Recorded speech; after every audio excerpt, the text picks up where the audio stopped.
Bonjour à tous. Que faire face à l'inflation et aux hausses de taux en 2023? Telle est la question à laquelle nous allons tenter de répondre. Depuis 2 ans, l'inflation a effectué un retour fracassant, un retour auquel peu croyaient. Les plus éminents économistes, à commencer par ceux des banques centrales, la jugeaient transitoire. On a vu le résultat, l'inflation s'est installée dans la vie et les préoccupations de chacun, et cela de façon spectaculaire. Quelques chiffres, dans la zone euro, l'inflation s'avérait inférieure à 2% en juin 2021. Elle a grimpé à 10,6% en octobre dernier et son reflux à 9,2% en décembre est certes encourageant, mais est loin de nous tirer d'affaire. En France, l'inflation a culminé en octobre et en novembre à 6,2% pour retomber à 5,9% en décembre.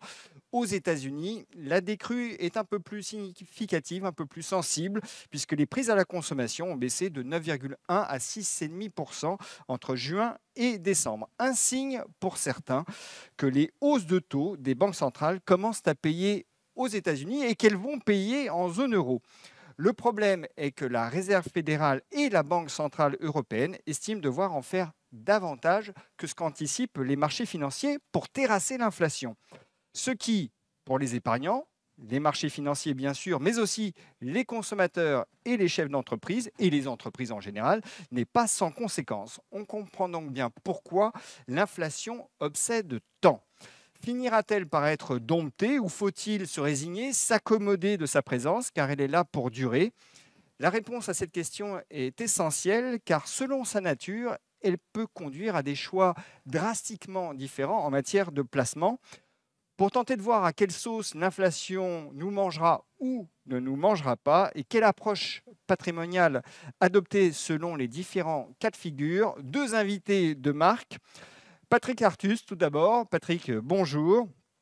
Alors, vous êtes chef économiste de Natixis. Vous enseignez également l'économie à l'École d'économie de Paris, qui, je le précise, est classée numéro un en Europe des établissements d'enseignement supérieur dédiés à cette discipline. Vous êtes également l'auteur d'une grande quantité d'ouvrages économiques, bien sûr, dont plusieurs furent de beaux succès de librairie et que vos fans se réjouissent. Vous sortez un nouveau livre fin février, c'est bien ça, Patrick? Oui, oui. De l'économie d'abondance à l'économie de rareté. Beau thème. Et donc, ça paraîtra chez Odile Jacob. Olivier Veller, bonjour. Bonjour Vincent. Vous êtes directeur général adjoint de Maïf Solutions Financières et nous verrons ensemble comment faire la part des choses au plan patrimonial. Rentrons à présent dans le vif du sujet. Patrick Artus, on va commencer par vous, à tout seigneur, tout honneur. Alors Patrick, l'inflation, je le disais, est devenue une question obsédante pour tout un chacun depuis 2 ans. Va-t-elle, à votre avis, demeurer une question centrale en 2023 ou au contraire, doit-on se dire que la récession que d'aucuns pressentent va venir régler la question de l'inflation en étouffant toutes les tensions inflationnistes? Oui, bonsoir à tous. D'abord, je ne crois pas à la récession, ni aux États-Unis, ni dans la zone euro. Il n'y a pas les conditions qui pourraient provoquer une récession. On va en parler, les banques centrales, même si elles montent les taux, sont relativement prudentes dans cette hausse des taux. Les politiques budgétaires sont expansionnistes. La Chine, l'économie chinoise va redémarrer probablement au printemps ou au second semestre. Les prix de l'énergie et des autres matières premières ont beaucoup baissé, et ce qui rend du pouvoir d'achat aux consommateurs. Et donc, il n'y a pas les conditions qui fabriquent une récession. Le seul mécanisme récessif, c'est aux États-Unis, c'est la baisse des prix de l'immobilier, la baisse de l'investissement immobilier des ménages. Et en Europe, c'est la facture pétrolière et gazière, qu'à la différence des États-Unis, nous payons, nous consommateurs européens, alors que les États-Unis sont exportateurs de pétrole et de gaz. Mais ça ne suffit pas à plonger les économies en récession. Et je suis plutôt sur un scénario de croissance assez faible, enfin même plutôt faible, entre 1,5 et 1% de croissance au premier semestre et s'accélérant progressivement au deuxième semestre. Et alors, la bonne chose de ce scénario, c'est qu'il n'y a pas de récession, donc il n'y a pas de montée forte du chômage, il y a pas de difficultés majeures pour les entreprises. La mauvaise conséquence de ce scénario, c'est qu'il ne lutte pas contre l'inflation. Et même, on a vu que les entreprises ayant des retards d'embauche sur leur programme d'embauche important, il y a des, on est toujours dans une situation de difficulté de recrutement très importante pour les entreprises. On a la poursuite de création d'emplois assez importante aux États-Unis comme en Europe. Mhm. Et même, il y a une certaine décorrélation entre la croissance de l'emploi et la croissance de la production. Donc, ce n'est pas la récession ou ce n'est pas la montée du chômage qui va arrêter l'inflation. Et on peut se baser seulement sur deux mécanismes. D'une part, sur l'inflation totale, la baisse des prix des matières premières. On a un prix de l'énergie en Europe qui est à peu près à 60 euros le mégawattheure. On était à 350 euros à l'automne dernier. Donc il y avait une vraie baisse des prix de l'énergie, des autres matières premières industrielles. Et puis les banques centrales. L'action des banques centrales est le deuxième mécanisme. Il y a une différence importante entre le mécanisme de baisse des prix des matières premières et le mécanisme d'action des banques centrales, c'est que la baisse des prix des matières premières, ça fait baisser l'inflation totale, et les banques centrales ont l'objectif de faire baisser l'inflation sous-jacente, c'est-à-dire l'inflation hors précisément Mhm. au prix des matières premières, et cela pèse uniquement à nouveau sur les épaules des banques centrales. Alors, avant qu'on aborde le chapitre Banque Mm. centrale, j'aimerais qu'on reste sur cette question de la récession, parce que vous nous dites, bon, finalement, que vous ne croyez pas au scénario Mm. récessif. Très bien, mais alors, restons d'abord aux États-Unis. En effet, on a un marché du travail qui semble très résilient. Enfin, c'est Mm. pas qui semble, il est très résilient, mais on a aussi une économie qui repose beaucoup sur la consommation. C'est pas vous que je vais l'apprendre, et on a un stock d'épargne du côté des ménages qui commence à fondre. Certains nous Oui. disent que ce stock d'épargne qui est attribuable finalement au chèque fait par l'administration Biden et l'administration Trump précédemment est en train de fondre. Et on voit d'ailleurs aussi les cartes de crédit qui sont de plus en plus utilisées, les Américains tirent dessus. Oui. Est-ce qu'on n'aurait pas un risque d'affaiblissement rapide de la consommation américaine qui pourrait nous faire basculer pour le coup en récession? Oui, mais je ne crois pas. À nouveau, la composante de la demande qui est très faible aux États-Unis, c'est l'investissement logement. On va avoir 10 ou 15% même de baisse de l'investissement logement cette année. Les ménages américains, pour l'instant, consomment à crédit. Vous le mentionnez, il y a une croissance des crédits à la consommation qui est de plus de 7%, qui ralentit pas du tout et qui alimente la consommation. Alors effectivement, c'est pour cela que le taux d'épargne des Américains baisse. L'encours de crédit augmente rapidement. Mais la question, c'est est-ce que ce mécanisme d'endettement et de consommation à crédit va durer assez longtemps pour être finalement remplacé par un mécanisme de retour de gain de pouvoir d'achat avec la désinflation. Et moi, je crois que oui. Je crois que aux États-Unis, vers la fin de l'année et l'année prochaine, clairement, il y aura un retour de gain de pouvoir d'achat des ménages. L'inflation sera baissée suffisamment pour que les ménages retournent une croissance positive de leur pouvoir d'achat et que donc il n'y aura plus besoin d'avoir recours au crédit et que ça passe. Et ça passe d'autant mieux à nouveau que la croissance mondiale va être beaucoup stimulée par le redressement de l'économie chinoise. Donc je pense que il n'y a pas de mécanisme profondément récessif à l'œuvre aux États-Unis. À nouveau, on a une politique monétaire qui reste légèrement expansionniste, une politique budgétaire qui reste expansionniste, on a le redressement de l'économie mondiale, on a la baisse forte des prix de l'énergie. Il n'y a pas de choc qui provoquerait une récession. D'accord. Et du côté de l'immobilier, vous dites que finalement, c'est une situation qui n'est en rien comparable à ce qu'on a connu en Alors, 2008. c'est pas une crise qui provient du secteur de l'immobilier. Il y a pas de subprime. C'est bêtement, on va avoir une forte baisse des prix de l'immobilier et de l'investissement immobilier des ménages. Ça va se traduire à peu près par 3/4 de point de moins sur la croissance américaine. Et c'est pour ça qu'on envisage qu'une croissance d'un petit pourcent dans ce début d'année. Mais je pense que à nouveau, il n'y a pas de mécanisme qui tirerait la croissance en zone négative. Et en Europe alors? Parce que vous mentionniez les prix de l'énergie, Patrick, vous disiez que finalement on est descendu tout de même par rapport au pic assez sensiblement, hein. Vous rappeliez le prix du kilowattheure qui avait atteint les 350 euros. Très bien, on est à 60. Mais le prix de l'énergie, par rapport à ce qu'il était avant, Oui. il est tout de même sacrément multiplié. Est-ce que ce choc énergétique, là, ne nous condamne pas, nous, Européens, à la récession? Alors, il y a une vraie différence. Enfin, il y a deux différences entre l'Europe et les États-Unis. Une qui est favorable à l'Europe, l'autre qui est favorable aux États-Unis. C'est qu'en Europe, la BCE étant très prudente, on n'a pas de hausse forte des taux d'intérêt à ce jour et même en perspective. Même si on dira plus tard que les taux d'intérêt vont monter plus, pardon, que ce que envisagent les marchés financiers, mais les taux d'intérêt réels payés par les ménages vont rester inférieurs au rythme de croissance des salaires réels. Enfin, dit autrement, les taux d'intérêt sur les crédits immobiliers vont rester inférieurs à la croissance des salaires nominaux. On a une croissance des salaires nominaux probablement entre 4,5 et 5 en Europe. Les taux d'intérêt immobiliers vont peut-être monter près de 4%, mais ils vont rester dans la zone où il n'y a pas de contraction forte de la demande d'immobilier des ménages. Donc ça, c'est le facteur favorable à l'Europe. Le facteur défavorable, c'est qu'on paye notre énergie au reste du monde. Les États-Unis produisent leur propre énergie, ils sont même exportateurs d'énergie, et ça nous coûte 4 ou 5 points de PIB par rapport à la période de prix de l'énergie très bas de 2018, par exemple. Mais est-ce que ça ne veut pas dire, et là on va arriver à la politique monétaire, que les perspectives d'inflation aux États-Unis et en Europe sont tout de même un peu déphasées? C'est-à-dire que vous citiez le fait que finalement il y aurait une désinflation aux États-Unis, ce qui milite selon vous d'ailleurs pour des gains de pouvoir d'achat et donc un maintien de la croissance. Très bien. En Europe, on a ce choc énergétique et est-ce que ça ne va pas alimenter une inflation plus forte? Bon, alors il faut distinguer vraiment entre l'inflation totale et l'inflation sous-jacente. Aux États-Unis, comme en Europe, l'inflation totale va nettement baisser à cause de la baisse des prix des matières premières. L'inflation sous-jacente est beaucoup plus résistante.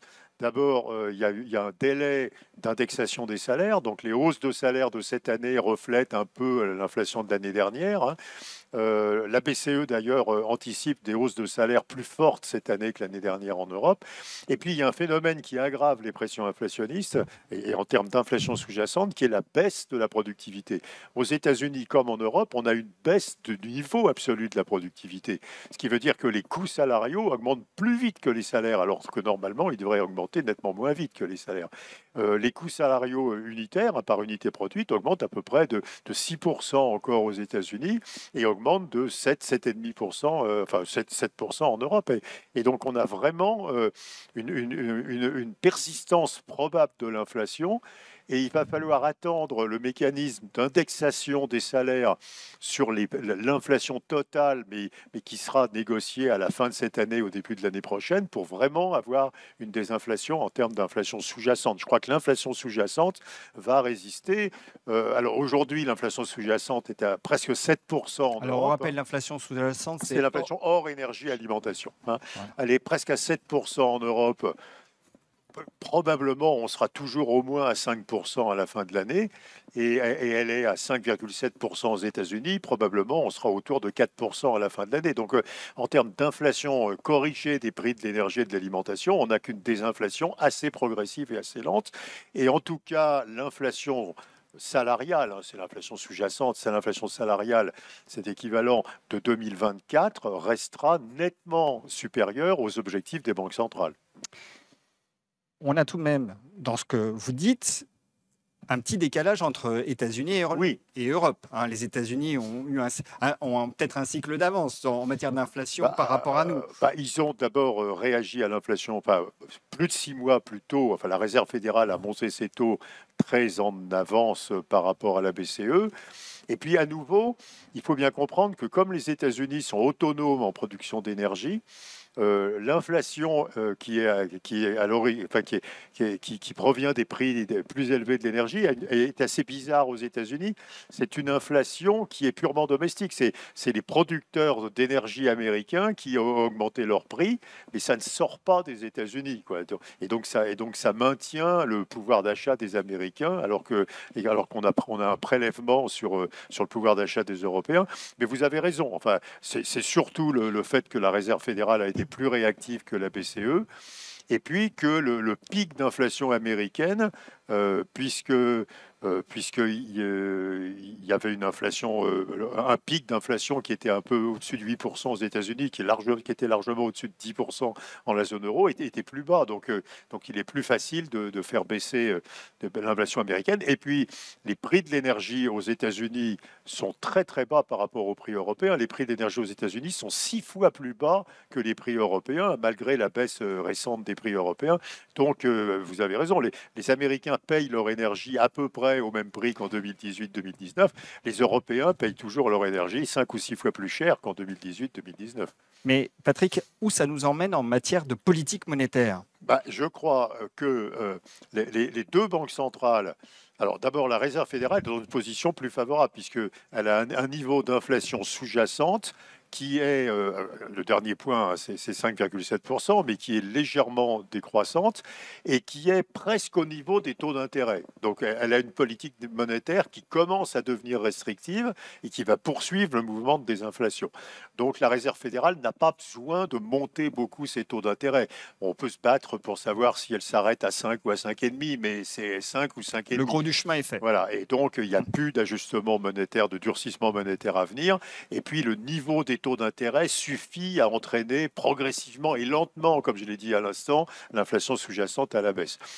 Dans la zone euro, on peut être beaucoup plus pessimiste sur la dynamique de l'inflation parce que la BCE, je pense que la BCE va monter ses taux d'intérêt jusqu'à 4,5%.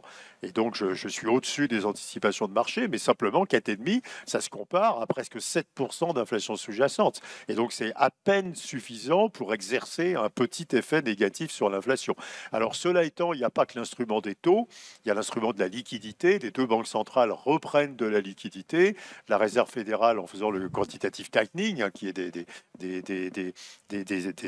ventes des obligations qu'elle détient en portefeuille, qui réduisent la liquidité bancaire. Et la BCE, c'est surtout par le biais de la baisse des long-term repos, qui sont un instrument de financement des banques, et que la BCE demande aux banques de rembourser entre cette année et le début de l'année prochaine. Donc on n'a pas que les taux d'intérêt pour lutter à l'inflation, on a la moindre liquidité, en particulier liquidité bancaire. Mais cela étant, même globalement, prenant en compte tous ces instruments de la politique monétaire, la politique monétaire est beaucoup plus restrictive aux États-Unis que dans la zone euro. Et donc, on a en perspective une désinflation probablement qui amènera l'inflation américaine juste au-dessus de 2% à la fin de 2024, au début de 2025.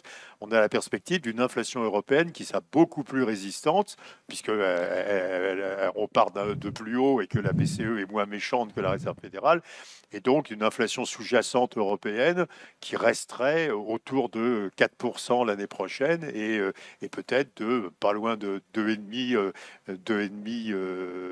un peu plus de 2,5% en 2025. Et donc, le problème se pose de l'acceptabilité par la BCE d'une période extrêmement longue de temps, 2020, 2021 à 2025, où elle conserverait une inflation supérieure à l'objectif.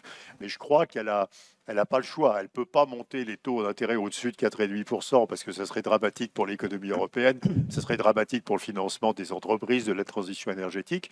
Et donc, il va falloir accepter en Europe une vitesse de désinflation plus lente qu'aux États-Unis. Bon. Est-ce que tout de même, les épargnants doivent se préparer à un environnement de taux plus élevé durablement et aussi de taux d'intérêt réels plus élevés que ce qui a eu cours la dernière décennie? Oui. Alors, on sort de la décennie 2000. Entre 2000 et 2008, on avait des taux d'intérêt réels qui étaient largement positifs. Il était supérieur à la croissance potentielle, c'est-à-dire à la croissance de long terme des économies. Donc, on avait un environnement normal. Dans la décennie 2010 jusqu'en 2020, on a des taux d'intérêt réels qui sont devenus négatifs, qui ont baissé bien en dessous de la croissance potentielle de l'économie. Et je crois qu'il y a plein d'arguments qui plaident en faveur du retour à la situation à peu près des années 2008. Alors, cette simple phrase montre qu'il n'y a pas de drame. On ne revient pas à des taux d'intérêt extraordinairement élevés, on revient à une normalisation des taux d'intérêt. Et la période anormale, c'était la période 2000-2008, où on avait des taux d'intérêt réels négatifs, on avait des taux d'intérêt réels qui étaient très en dessous de la croissance de l'économie, ce qui permettait de faire n'importe quoi avec les dépenses d'investissement, avec les déficits publics. On va normaliser ça. Alors pourquoi cette normalisation? D'une part, parce on rentre dans un monde où il va y avoir enfin essentiellement, on rentre dans un monde où il y aura beaucoup de rareté. Il y aura une rareté de l'épargne. On a des besoins de financement de la transition énergétique qui sont de plus de 4 points de PIB. Et ça va impliquer une tension sur le financement de l'économie, une tension à la hausse sur les taux d'intérêt réels. On a le vieillissement démographique qui va faire générer une tension sur le marché du travail. Probablement, on aura des salaires réels qui seront en hausse, puisqu'il y aura moins de salariés qui seront plus chers normalement.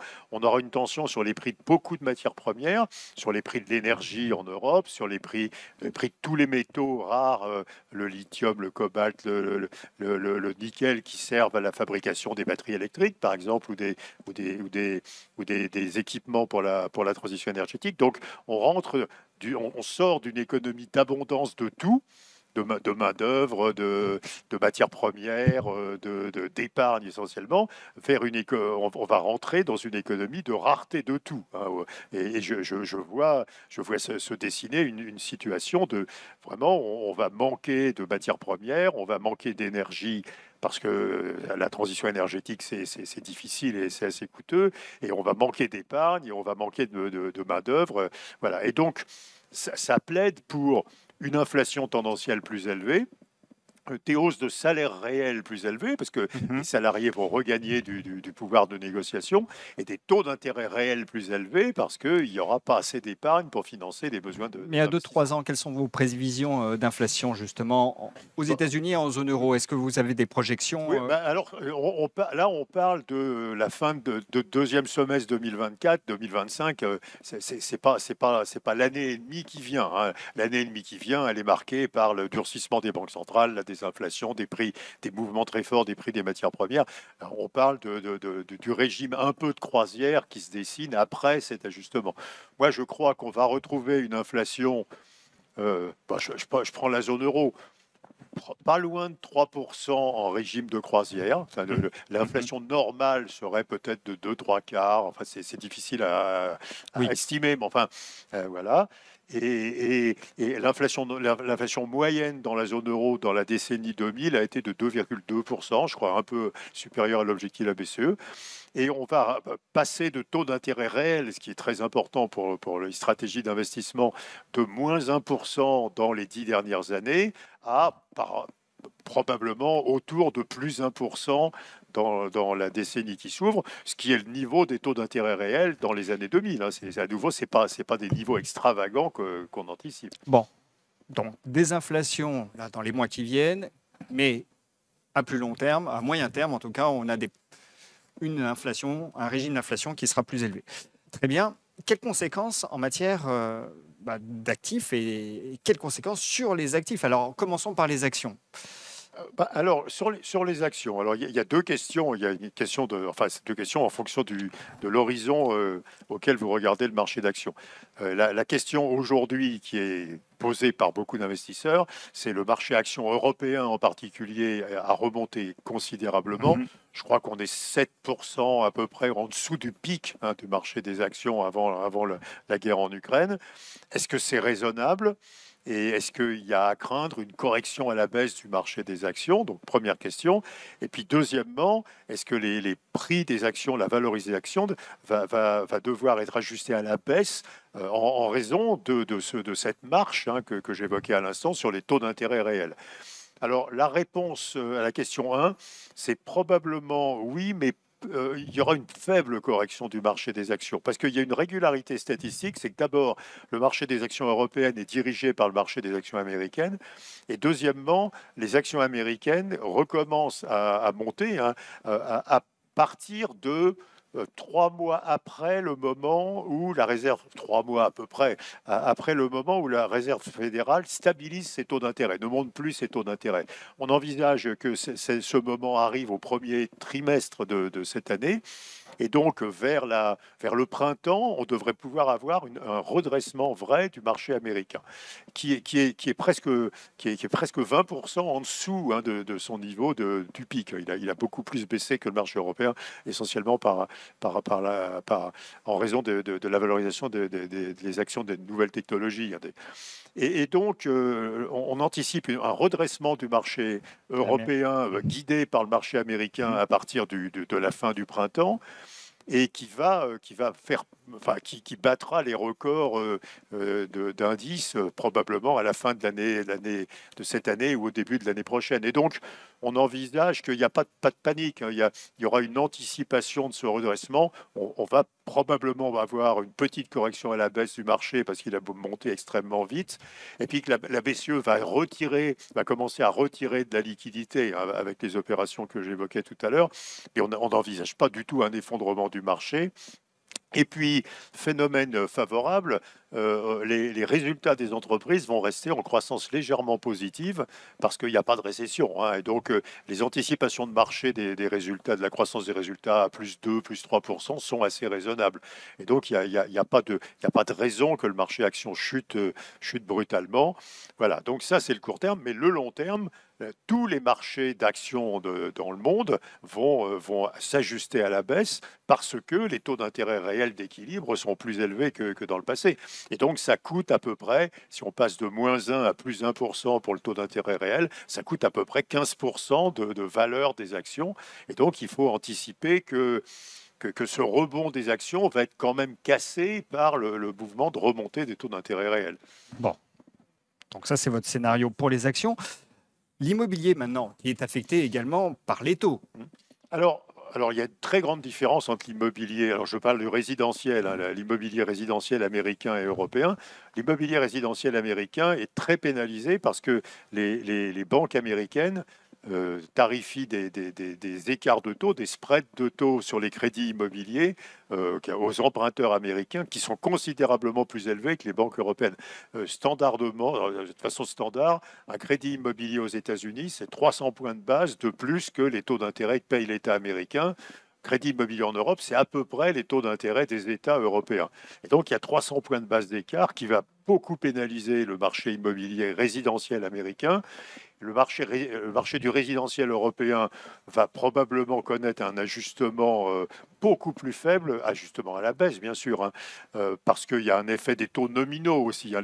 La hausse des taux nominaux, même si ce n'est pas une hausse des taux réels, va exclure un certain nombre d'emprunteurs à bas revenus, hein, de la capacité d'acheter un bien immobilier, parce qu'ils ne satisferont plus les ratios qu'exigent les banques pour pouvoir emprunter. Mais on n'envisage pas du tout une catastrophe sur l'immobilier européen. On envisage, je regardais à l'instant, avant de venir ici, les nouvelles demandes de crédit immobilier aux États-Unis, elles sont à moins 75% sur un an. Il n'y a absolument pas ça en Europe, hein. Et donc, on envisage un tassement des prix de l'immobilier, mais pas extraordinairement violent en Europe. Bon, je vais me tourner vers Olivier maintenant. Alors, Olivier, vous avez bien écouté Patrick, qui nous dit que, en substance, à 2-3 ans, on va avoir un régime d'inflation plus élevé, hein, même si on a un mouvement de désinflation qui se dessine à court terme. Bon, un régime d'inflation plus élevé, ça a des conséquences au plan patrimonial. Donc, qu'est-ce que ça vous inspire? Alors, si on regarde les prochaines années, entre la décélération de l'inflation et puis le nouveau régime d'inflation qui sera un peu supérieur à ce qu'on a connu ces dernières années, et si on part du postulat qu'on aura à peu près 3 à 3,5% d'inflation dans les 4-5 ans qui viennent en moyenne, ça veut dire que pour l'épargnant, pour qu'il conserve en fait le pouvoir d'achat de son épargne, il doit viser un taux, je dirais net de frais d'à peu près 4%. Voilà. autour de 4%, tenant compte des prélèvements sociaux, grosso modo, l'épargnant, il maintient le pouvoir d'achat de son épargne. Alors, la différence dans les années qui viennent par rapport à ce qu'on a connu, c'est que ces 4%, il va sans doute devoir les faire avec d'autres actifs qu'il n'a utilisés précédemment. Et je vais juste citer un exemple, c'est l'immobilier. Il y a eu beaucoup d'immobilier dans l'assurance vie ces dernières années, notamment avec le développement de SCI. Et je crois que ces véhicules-là, qui étaient très utilisés par les épargnants pour se substituer quelque part aux fonds euros qui baissaient régulièrement, vont beaucoup souffrir dans les mois et les années qui viennent, parce qu'une partie de leur rendement venait de la hausse des actifs. Et c'est assez logique que les prix des actifs augmentent quand les taux baissent, et c'est tout aussi logique de voir des prix d'actifs qui se dégonflent quand les taux augmentent. Et ces produits, en fait, je dirais, s'ajustent directement, et il y a une corrélation assez immédiate entre la hausse des taux et puis la baisse des valos. Un exemple d'une SCI qu'on a pas mal distribué ces dernières années, c'est un fonds qui a fait à peu près 17% sur 3 ans. 50% en fait de la hausse des 3 dernières années était lié en fait à la hausse des valorisations. Et donc, ce moteur de performance, vous n'allez pas le retrouver dans les années qui viennent. Non seulement vous n'allez pas le retrouver, mais vous risquez aussi d'avoir une baisse de la valorisation de ces actifs qui va finalement minorer l'effet revenu que vous avez sur l'immobilier. Pour autant, je pense que l'investissement immobilier reste intéressant parce que l'effet de baisse n'est pas le même en fonction du support que vous choisissez. Nous, on est très confiants notamment sur l'immobilier professionnel et les SCPI. Notamment parce que les SCPI ont une caractéristique, c'est qu'elles ont des mécanismes d'ajustement qui ne sont pas immédiats. Le prix de part, en fait, il doit s'ajuster en fonction d'une fourchette de plus 10 à moins 10% par rapport à la valeur en fait, du sous-jacent. Donc quand vous avez des SCPI qui ont été constitués avec des actifs de qualité, avec des valorisations aujourd'hui qui sont bien supérieures à leur prix nominal, vous avez des SCPI qui ont la possibilité finalement d'absorber une baisse des valorisations sans toucher au prix de part. Comme dans le même temps, je dirais l'immobilier est un bon moteur pour se protéger de l'inflation, parce que cet immobilier professionnel, l'inflation va être réinjectée à travers des hausses de loyers. Et finalement, notre pari, c'est que les revenus de ces SCPI vont à peu près se maintenir, et que pour les meilleurs SCPI du marché, les valorisations vont rester au même niveau. Donc finalement, ça reste un bon véhicule pour un épargnant pour se constituer des revenus actuels ou futurs. Bon véhicule, mais il faudra être sélectif, puisque vous dites... Alors, il faudra être sélectif, il faudra également être diversifié parce que toutes les classes d'actifs immobilières ne vont pas évoluer de la même manière. Vous avez des baisses qui vont être sensibles sur les actifs de bureau et aussi en fonction à la fois des pays et puis de la localisation de ces actifs, les baisses peuvent être plus ou moins fortes. Quand vous êtes au cœur de Paris sur un bel actif, vous avez des valorisations qui vont à peu près se tenir.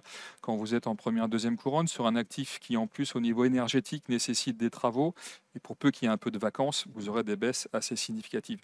Mais par exemple, ce qu'on voit sur la fin d'année, c'est que il y a une petite correction sur les actifs de bureau, une correction qui va s'amplifier sur 2023 parce que je pense que le marché n'a pas encore intégré la nouvelle situation de taux.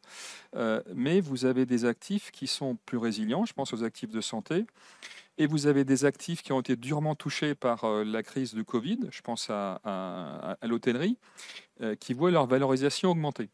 Donc en fonction en fait de votre allocation, vous n'allez pas être touché de la même manière, ce qui pousse à la fois diversifier sa stratégie d'investissement, à la fois en termes de classe d'actifs, mais aussi en termes de perspective en fait des véhicules que vous allez acheter. Autrement dit, quand vous avez des véhicules qui ont des grandes capacités de collecte à venir et des actifs constitués assez faibles, vous avez plus de chances de capter en fait la baisse à venir des prix par rapport à des SCPI qui se sont vraiment constitués pendant, je dirais, cette phase transitoire de taux extrêmement faibles et qui vont avoir peut-être des collectes à venir un peu plus faibles parce que finalement, elles vont embarquer dans leurs actifs la baisse des valorisations. Est-ce que le spécialiste du patrimoine que vous êtes voit dans le contexte actuel des opportunités dans d'autres classes d'actifs qui se dessinent? Alors, on va retrouver des opportunités dans l'obligataire. ce qui est paradoxal parce que je pense que l'obligataire, c'est la classe d'actifs qui a le plus souffert l'an dernier, hein. Les fonds obligataires ont beaucoup plus baissé que les fonds actions. Mais finalement, on va retrouver de la marge de manœuvre qu'on n'avait plus, hein, sur le marché obligataire. Et ça, c'est bon pour deux typologies de produits. Alors, une typologie qu'on est en train de regarder actuellement, nous, hein, en termes d'offres, sont des fonds obligataires datés, des fonds à échéance. Et puis, la remontée des taux nous permet de créer des produits structurés de bien meilleure qualité avec plus de rendement et plus de protection. En deux mots, qu'est-ce qu'un produit structuré? C'est un produit dont vous connaissez la promesse à l'avance, et cette promesse, elle est déterminée en fonction de l'évolution du sous-jacent que vous choisissez, et ce qui vous permet d'avoir une visibilité finalement sur la performance ou pas, en fonction de la réalisation d'événements qui sont décrits déjà dans le produit. Un exemple par rapport à ce qu'on distribue aujourd'hui, grâce à cette hausse des taux justement, et pour peu aussi que les marchés, là aussi dans les quelques mois qui viennent, soient un peu chahutés, qu'il y ait quelques petits ajustements de valorisation, mais ça nous permet par exemple d'offrir à un épargnant un rendement de 5%, un coupon de 5%, jusqu'à une protection de 50% de la baisse de l'indice que nous avons retenu. Donc si l'indice ne baisse pas de plus de 50%, non seulement notre épargnant touche son coupon annuel de 5%, mais en plus, à l'échéance, il sera remboursé au nominal. Voilà. Donc 5% sur un produit assez défensif à coupon. Sur le même indice, on a un produit un peu plus offensif qui permet d'aller jusqu'à 8%. Mais globalement, c'est à peu près le type de rendement qu'on est en capacité de proposer, avec des protections assez fortes. Et on le voit par rapport à ces types de produits, on est au-dessus finalement de ce plancher de 4% qu'il faudrait viser pour conserver le pouvoir d'achat de son épargne. Vous avez entendu Patrick, j'espère religieusement, vous l'avez écouté religieusement, Olivier, il nous parlait de la transition énergétique, ouais, et des effets inflationnistes de celle-ci. Est-ce que la transition énergétique est quelque chose que vous tentez, j'allais dire de jouer, le terme est peut-être impropre, mais de traiter au travers de vos offres? Alors, je pense que en termes d'offres, les offres sur la transition énergétique vont progressivement remplacer les différentes offres qu'on a pu avoir ces dernières années autour de l'immobilier. On a déjà un fonds qui a été constitué par Maïf et qui est dans notre contrat d'assurance vie ARS, qui s'appelle Maïf Rendement Vert, hein, qui monte progressivement en charge et qui a un niveau cible de rendement d'à peu près 4%, qu'il atteindra sur l'exercice 2023. Et puis, on va prochainement distribuer un fonds autour des énergies renouvelables, notamment du solaire. Donc là, on sera sur un FCPR, un fonds commun de placement en risque, qui va viser une performance nette de frais entre 5 et 6%. Et je lisais pas plus tard que ce matin que finalement l'Assemblée nationale avait, en chambre mixte avec le Sénat, validé le projet d'accélération en fait, du déploiement des énergies renouvelables. On est très clairement en France en retard sur les énergies renouvelables, notamment sur le solaire. L'éolien, c'est très compliqué parce que l'éolien en mer, oui, mais l'éolien terrestre, il y a énormément d'opposition. Mais en tout cas, sur le solaire, on est énormément en retard. Et on a à la fois des demandes qui s'accélèrent et je pense que des investisseurs qui vont pouvoir aller en termes de thématiques sur cette classe d'actifs. Messieurs, merci beaucoup. Je signale à tous ceux qui nous ont regardés que le replay sera disponible dans les jours qui viennent sur le site maif.fr. Et puis si vous avez des questions, eh bien, vous pouvez toujours prendre rendez-vous avec un conseiller. Merci à tous de nous avoir suivis.